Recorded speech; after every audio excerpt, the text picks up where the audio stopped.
الحمد لله رب العالمين الرحمن. Ladies and gentlemen, welcome to the Evangelist Nick Garrett channel.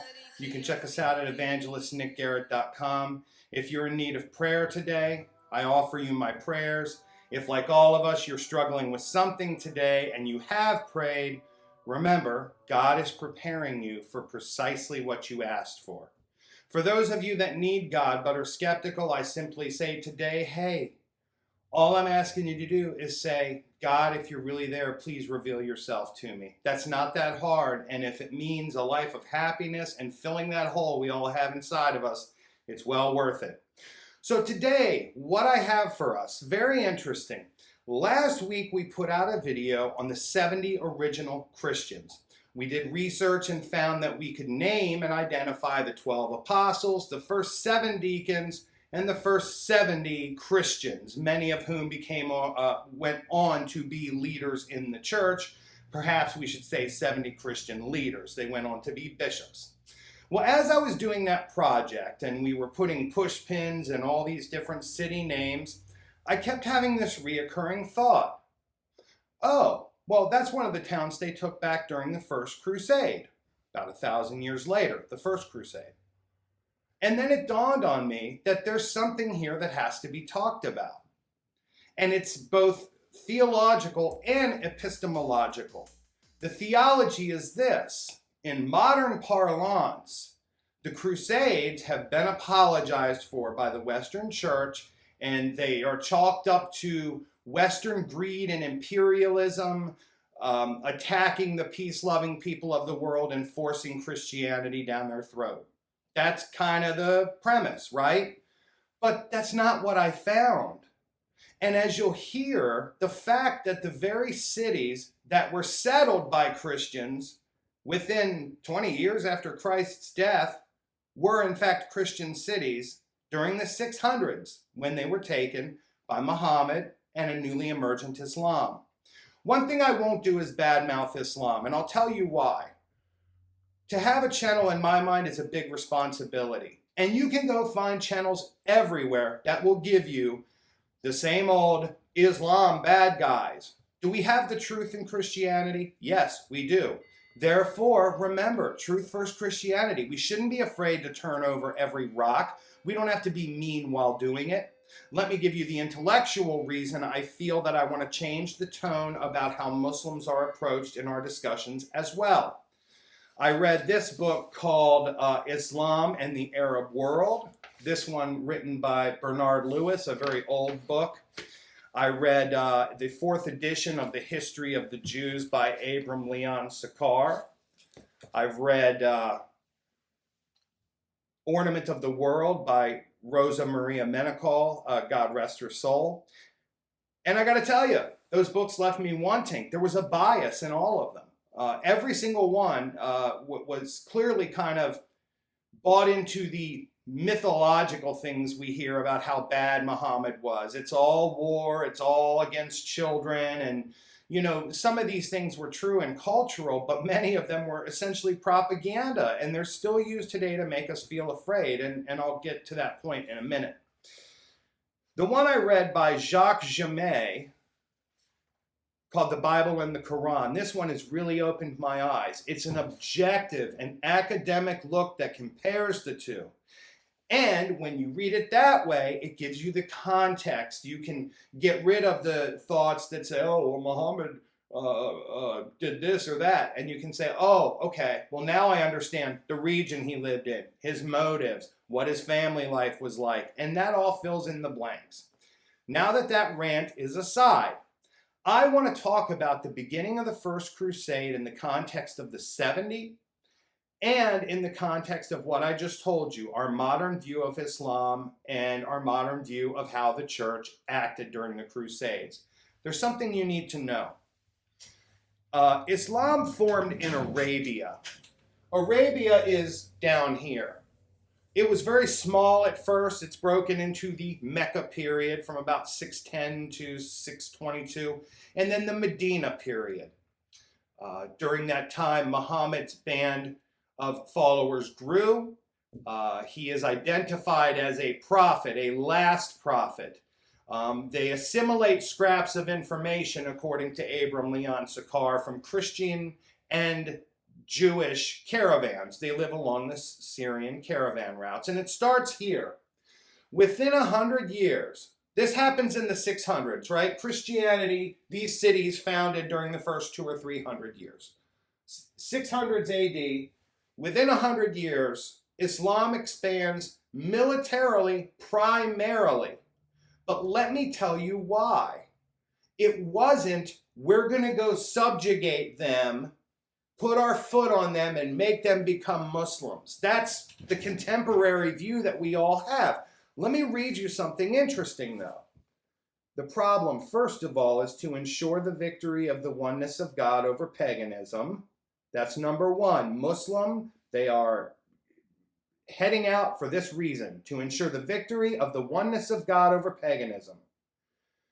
Number two, to correct the errors of the Jews and Christians. He had really bad information about Jews and Christians. Instead of actually reading the books, he would go talk to people who had read them. And he put pieces of information together this way. There's a quote by Abram Leon Sakar where he says that the prophet assimilated scraps of information, and to the very end of his days, he couldn't differentiate between Mary, the mother of God, and Miriam, the sister of Moses. But anyway, 3 reasons why this 100-year crazy expansion happens: to ensure the victory of oneness of God over paganism, to correct the errors of the Jews and Christians, perceived errors according to him, particularly about the personhood of Jesus, which I found interesting. In the 600s, among the Christians of Arabia, there was question about the personhood of Jesus. 300 years after the Council of Nicaea, still 100 or so years after Rome fell, and this is still a debated question in the middle centuries. Number 3 reason that Islam goes on its expansive conquest: to further the spread of the Muslim community, ensure the victory of oneness of God, correct the errors of Judaism and Christianity, and then spread the Muslim community. Can't you just see this holy, zealous fire inside of them to do this? I'm sorry, those of you who say that that was Christianity's motive is wrong.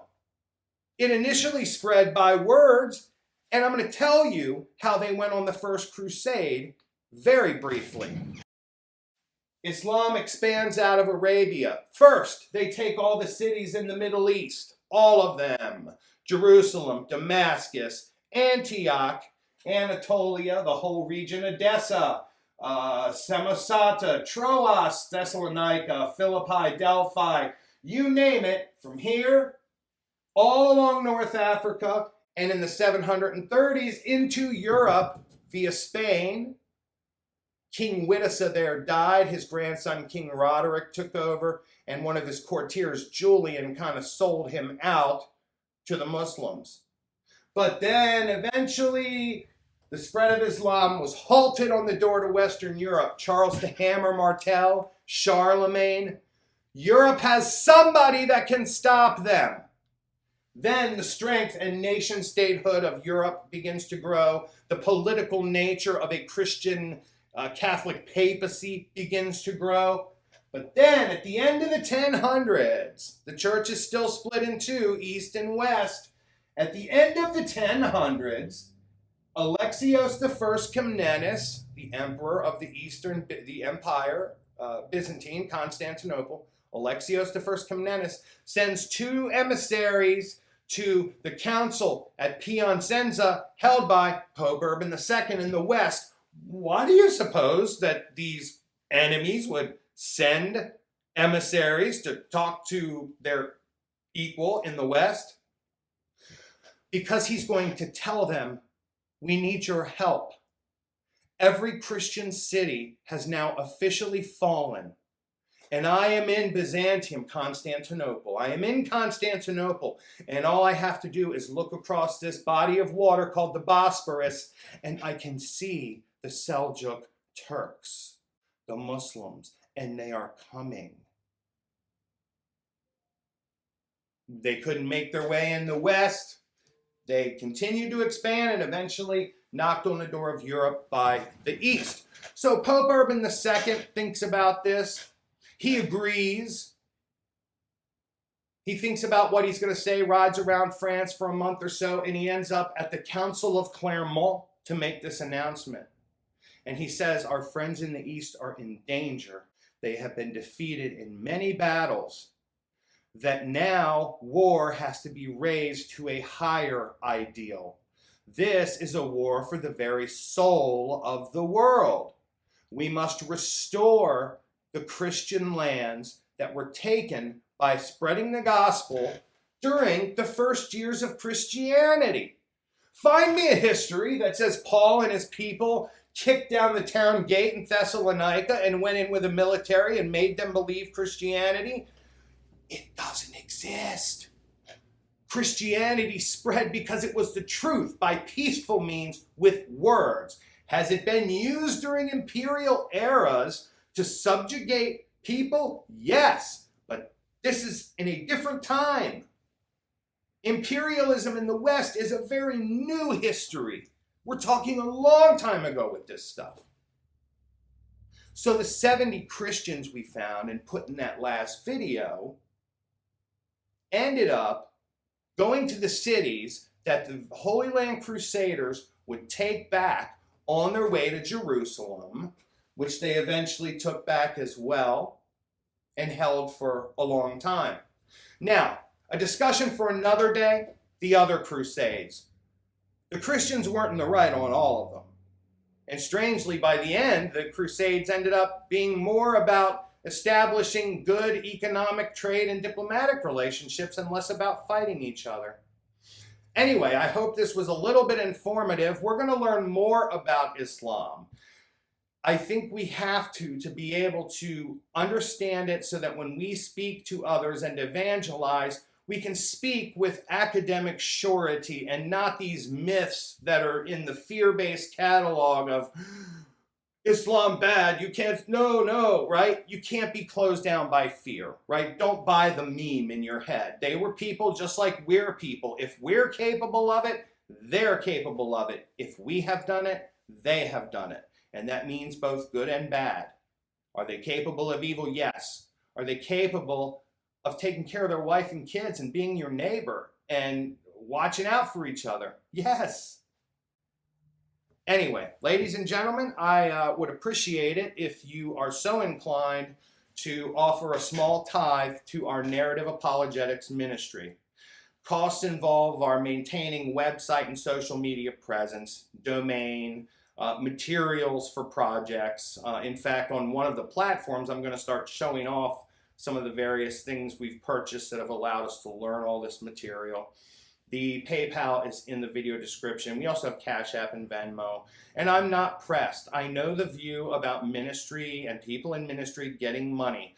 I can assure you that's not me. I'm not trying to get rich off this. It's a passion. It's a privilege to be able to do it. I'm just trying to maybe be able to pay a bill every once in a while with my YouTube channel. Not your problem. You don't have to do it. But if you pray and you feel so compelled, please do. You can also purchase one of my books off Amazon.com/author/Nicholasdgarrett. Get some of the kind of goofy merch like cups and shirts and stuff like that. Teespring down in the description. Visit us across all the platforms at EvangelistNickG or EvangelistNickGarrett. God bless you, and may your work today bear fruit. Amen.